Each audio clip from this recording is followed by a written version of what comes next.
Hey, everyone. You had a little sneak peek behind the scenes there. Dave Brannon. It's Ask a Lawyer Live, Monday, June 2nd. It's been a hectic day. I was scrambling to get ready in time. I had 2 client calls that both went long. Had a wonderful news article clerk who started today, Julia. An article clerk is somebody who's finished law school but is still doing the training part of the apprenticeship part of being a lawyer before they can actually be called to the bar and get licensed as a lawyer. So she is in the process of doing that with us. Today was her first day. It's been a real busy day, but the show must go on, correct? Am I not wrong? All right.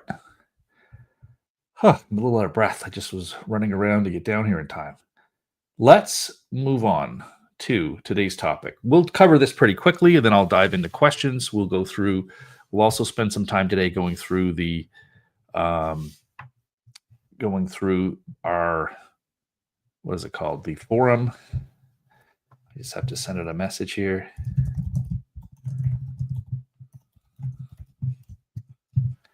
All right, there we go. Okay, sorry, folks. Let's dive into this. So, how Service Canada uses your medical records to approve or deny a claim. Let me get my notes up here.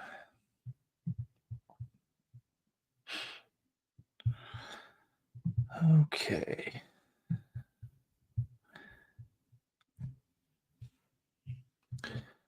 Now, the purpose of today is to talk about what happens after you press submit on your CPP disability application.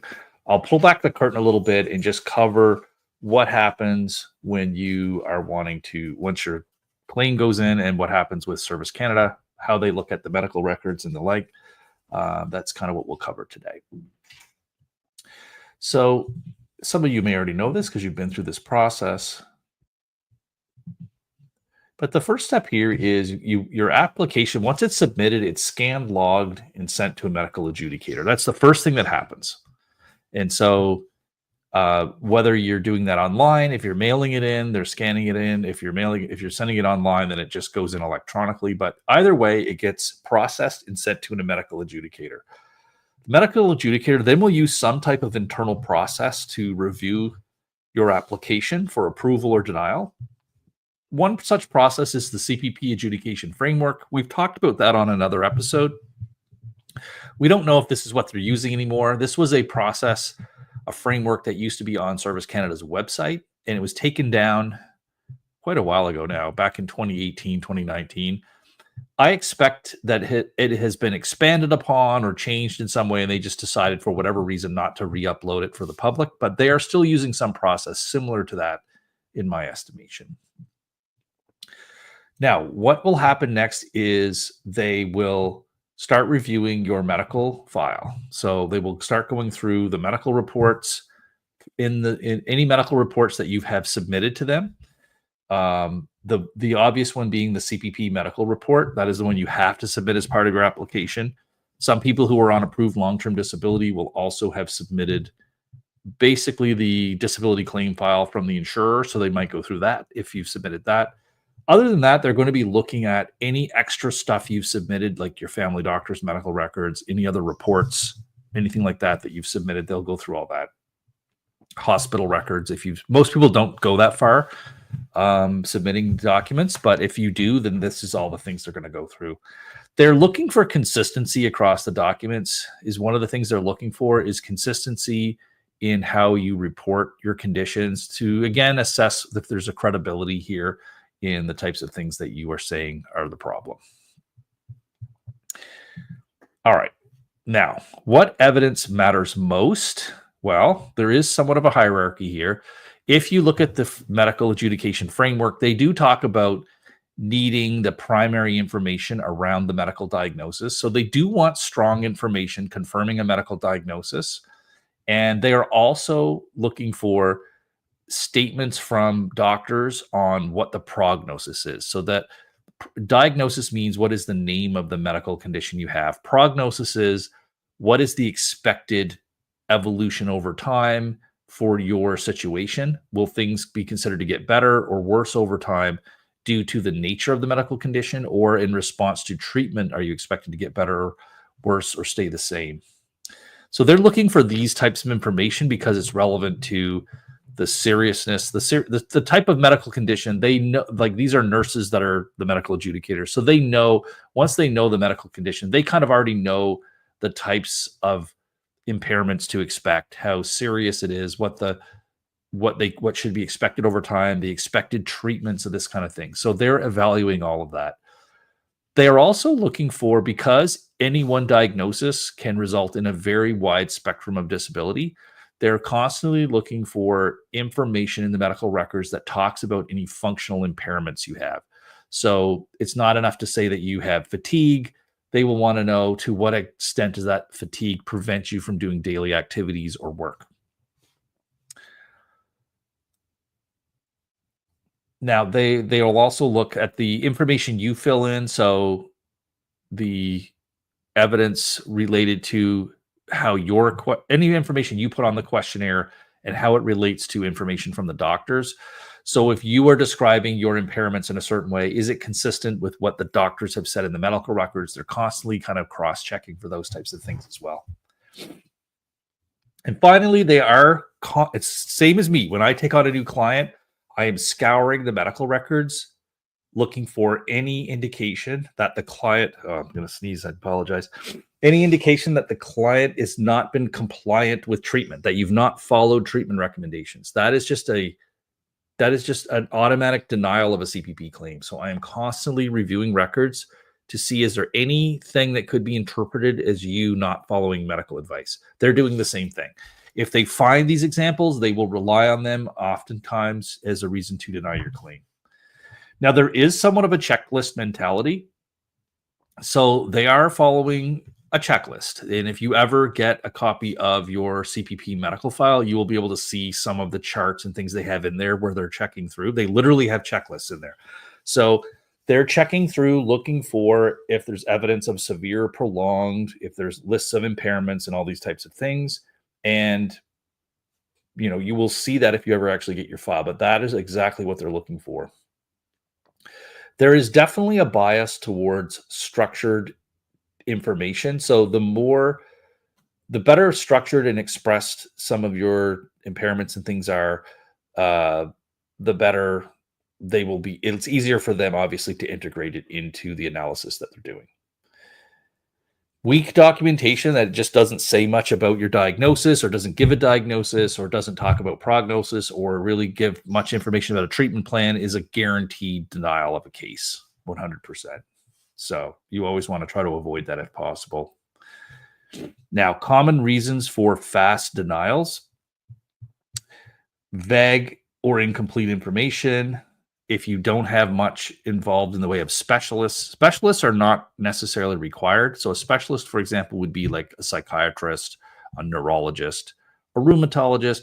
It's not necessary to have these specialists involved, but the lack of them can sometimes mean that this is not that serious a situation. So if you have very serious psychiatric problems, illness, and it's not improving, and you haven't had any referral to a psychiatrist, that is going to be a red flag. Same thing if you have very serious neurological problems and there's no referral for a neurologist, then again, that is a red flag for CPP, wondering what's going on here. They just may think that it's either not that serious or you're not getting recommended treatment.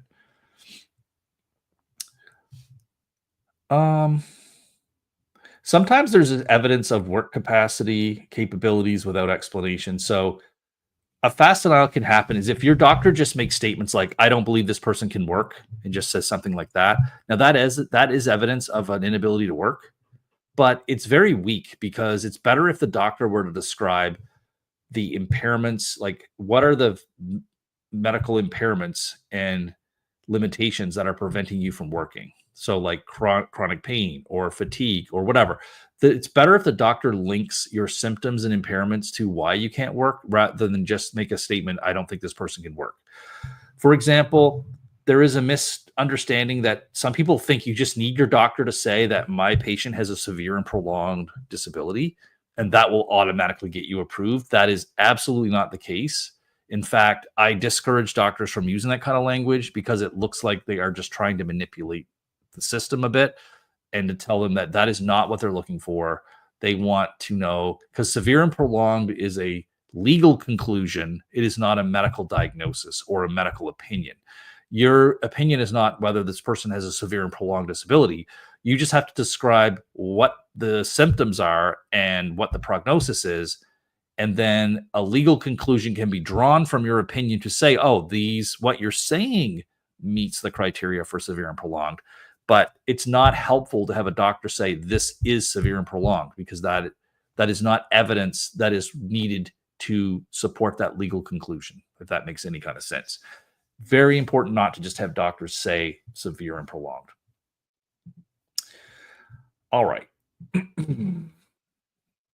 So fast approvals is when they are going to see, obviously, strong information. So strong information would be clear diagnosis, clear prognosis that is not good, in terms of that not expected to improve, and also a clear link between here is the diagnosis, here's the medical impairment arising from the diagnosis, and here's the functional limitations arising from that.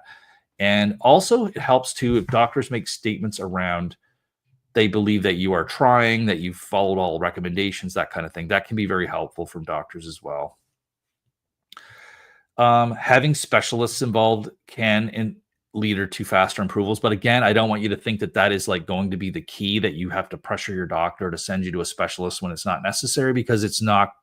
It is more of a. It can push a case over the edge. It's not going to be the every case with a specialist is one where you're going to be approved. That is absolutely not true. Documented failed return to work attempts are like one of the most important things. So the best cases are ones where there's, in the medical records, the doctor describes over time how you have tried to get back to work, that they recommended you keep trying, that you've made these changes. So the more you can show in the medical history that you have tried to return to work or discuss this with your doctor, and that has happened in the past, and now finally you've got to the point where you now have to go off work, that makes a way stronger case.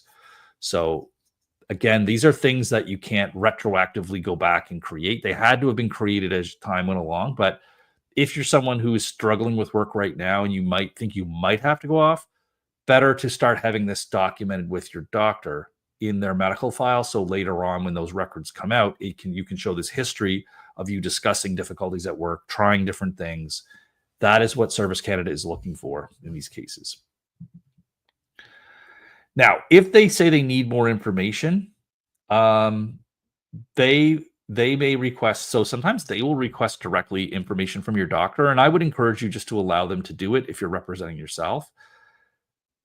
And sometimes they will contact you directly for more information. It says rarely here, but I guess it's not all the time, but they will often want clarifications from you.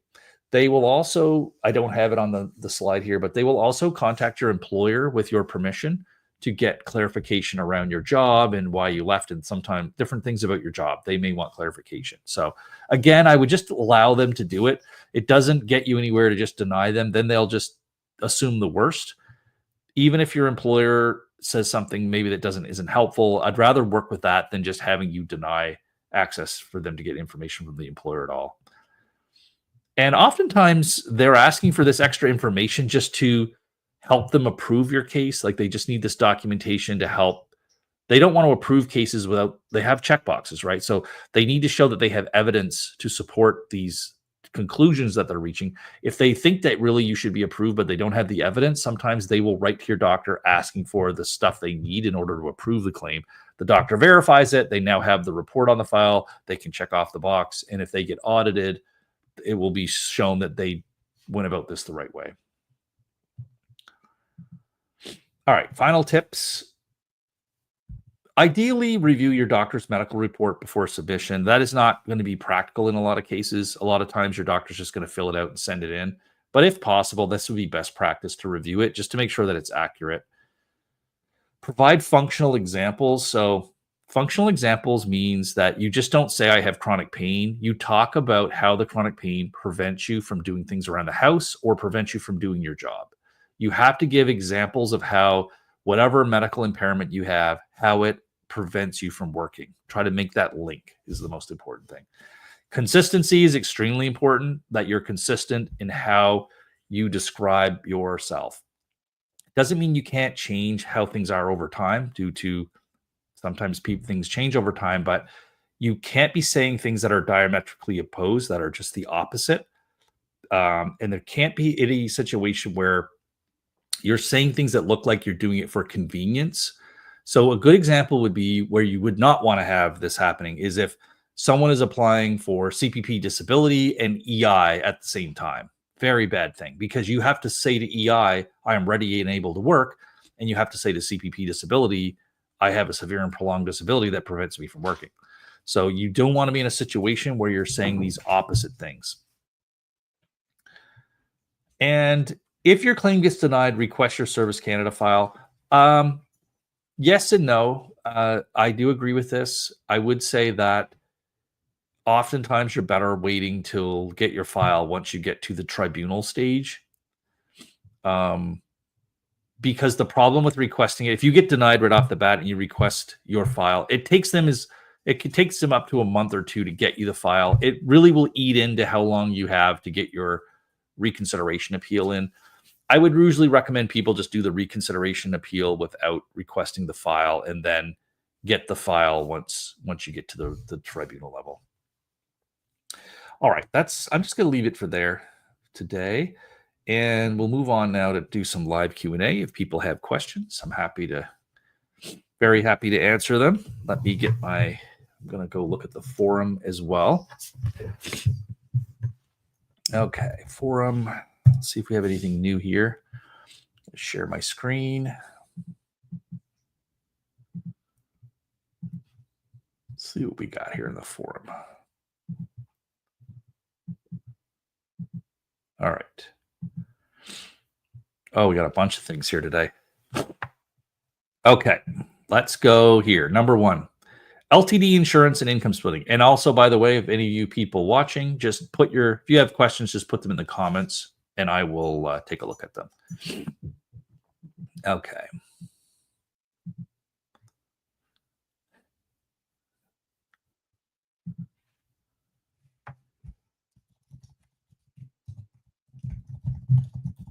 Just 1 second. I got to do a message here.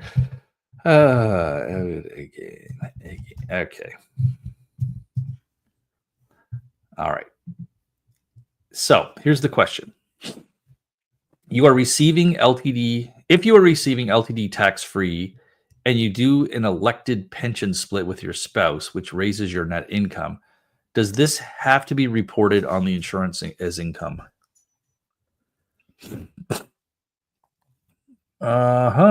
Interesting. An elected pension split with your spouse.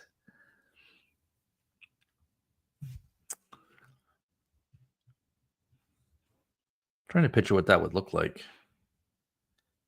Does this have to be reported? Well, any income has to be reported to the insurer, but I agree with Jammer here that it will really depend on how the policy is worded. Yeah, he just wants to go back outside.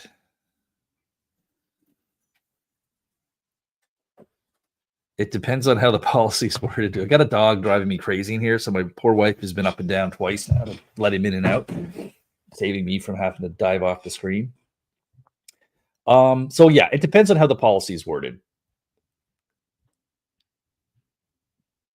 if your policy says that, you have to look in your policy, and there will be a section that talks about what income can be deducted. And pension income is certainly a type of income that can be deducted. When in doubt, you should always report something like this to the insurer, because you just never know what. If you're not certain, you should always, when in doubt, report it. They'll let you know their opinion on it. It could be that it isn't deductible, but it might be. A lot of pension income is deductible.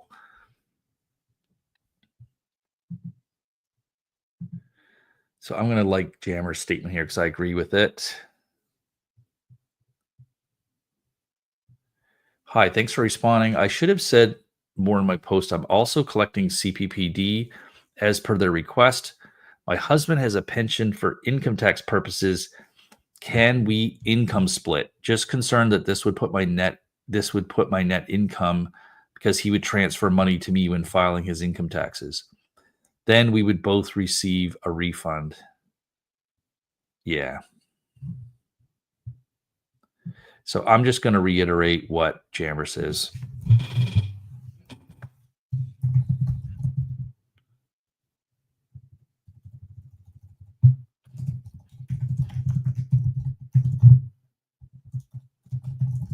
So I'm just saying it will depend on the wording of your LTD policy.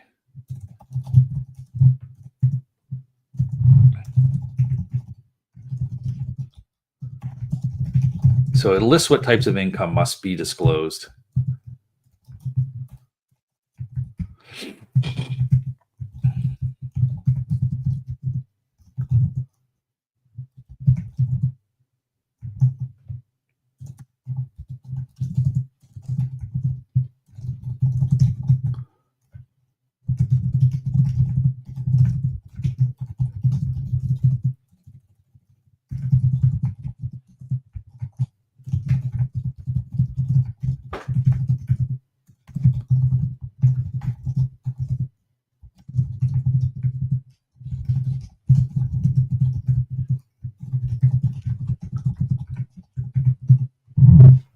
There.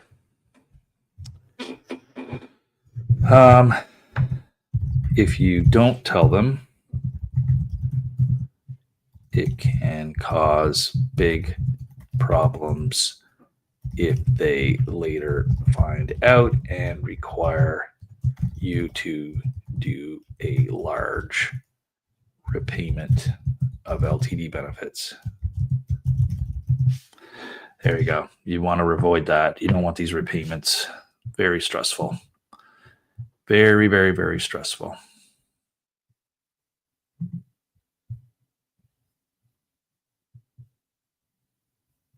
Whoops. What did I do wrong there?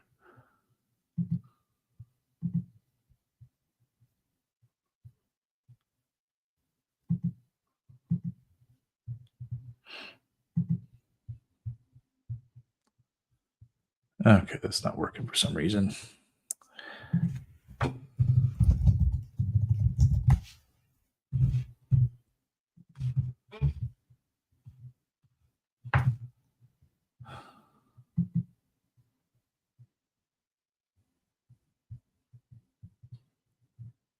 Okay.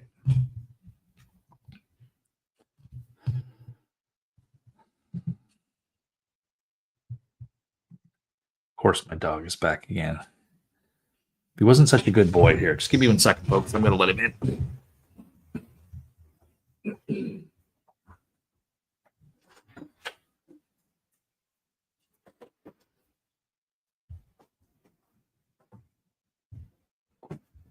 There we go. He's a good boy, so I guess I got to be nice to him.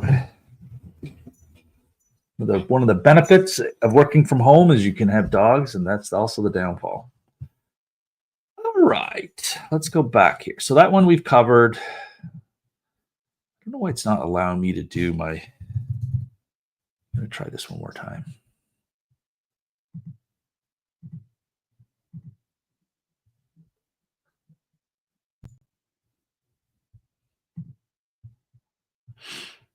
Yeah, okay, it's not working. Whatever. No biggie. All right, someone is okay. This is we looked at this before. This TELUS internet. I don't really want to like support this or anything. People have posted on here about it. It does seem like it's a bit of a yeah. It's not for very long. It sounds like someone said it's only for 2 years. You got to be under a certain age, and it doesn't sound like that great of a deal. But whatever. It's good for a couple of years. Okay, this person's just saying thank you for letting me know. Yeah, we'll leave that one at that. I don't really want to support that program and for any reason. Okay, Canada Disability Benefit. Um, I thought I read the cutoff was going to be really low, less than 20,000.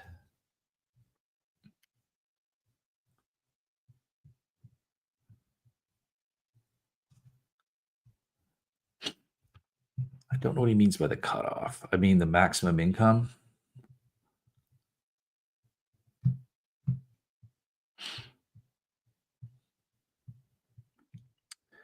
Yeah, I do have the amounts.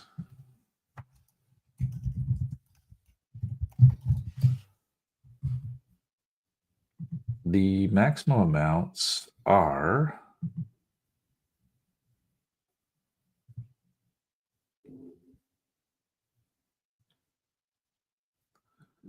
yeah, I don't have it right in front of me here.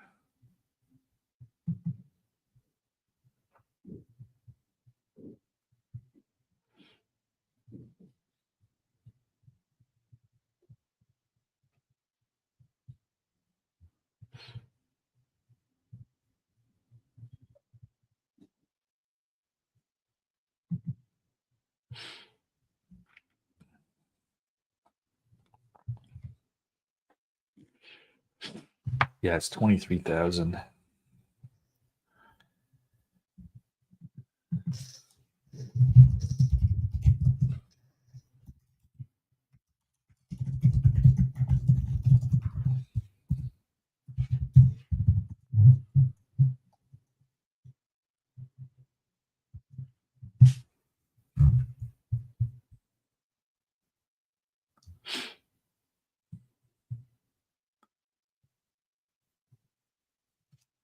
Yeah.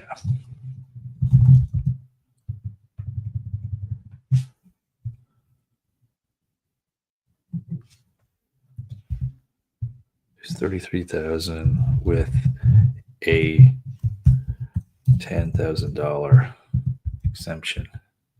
I don't know the best way to describe it. So it is 23,000, but but your first 10,000 in earnings is exempt.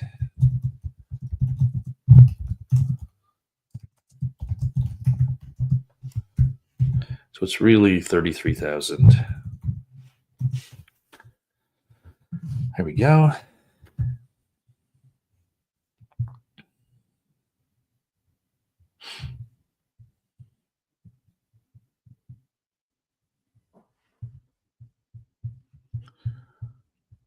Okay, let's see what else we have here.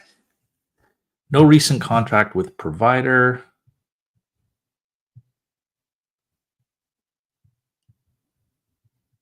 Yeah, this was the person that had not heard, and everyone's just saying, don't follow up. You haven't heard from your insurer for a while, just let it be. They're wondering if there's something to be concerned about. There's nothing really to be concerned about. You should just let it be. They'll get back to you if needed. Okay, there's not really anything to reply there. What's this one say? Hi there, this might be a long shot, but I'm going through this exact same scenario. Workers' comp denied me, but they fund my physio workplace incident, yada yada. Waiting and waiting for Sun Life Ltd, and they have gone ghost mode now. Emails, voicemails. Is it worth filing with the ombudsman? If this is somehow you can help me, please let me know.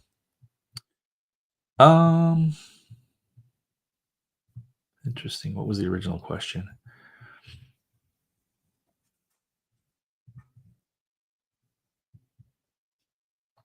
Too long to read out here. Yeah, I would encourage.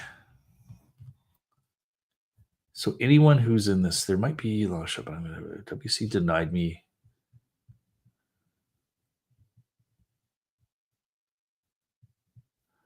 Yeah, I'm gonna tell this person to.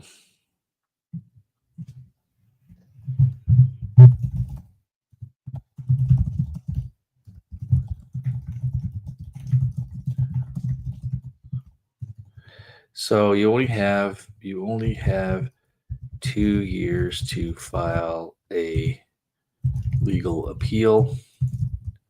You don't want to miss.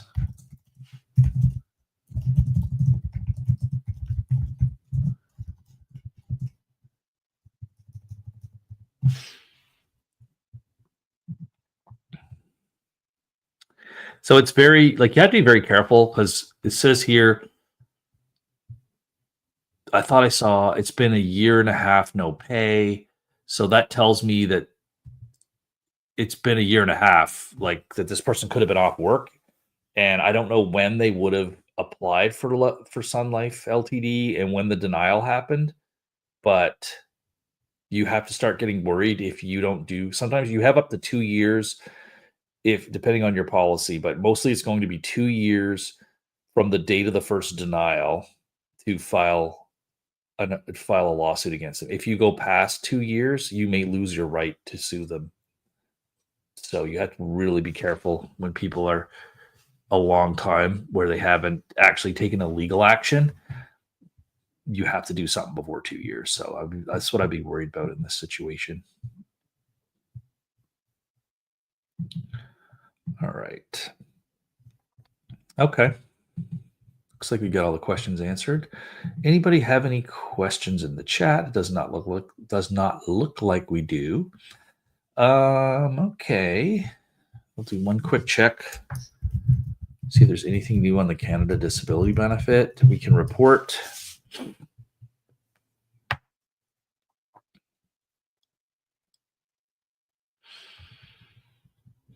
No, nothing new.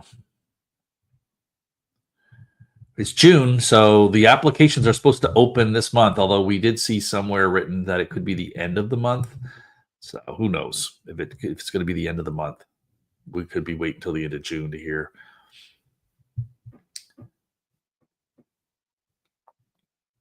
All right, I think what I'm going to do, because I've had such an exhausting day, I'm going to call it quits here for now, since we don't have any questions.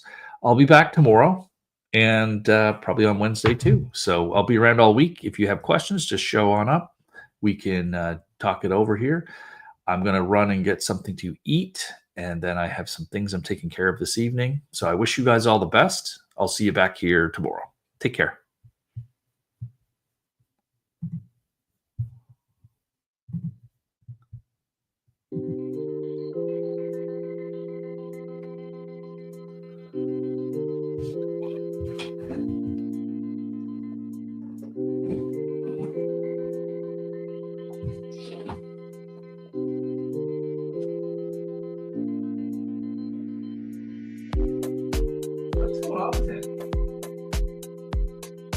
I'm done. I'm exhausted, man.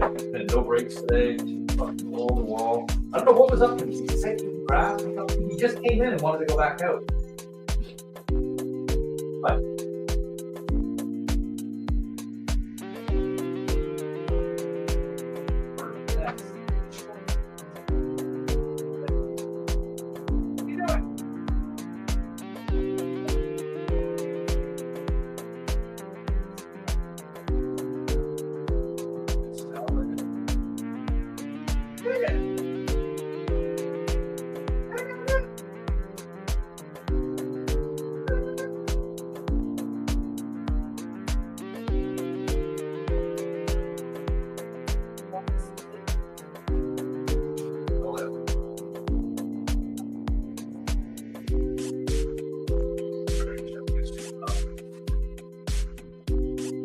Ugh.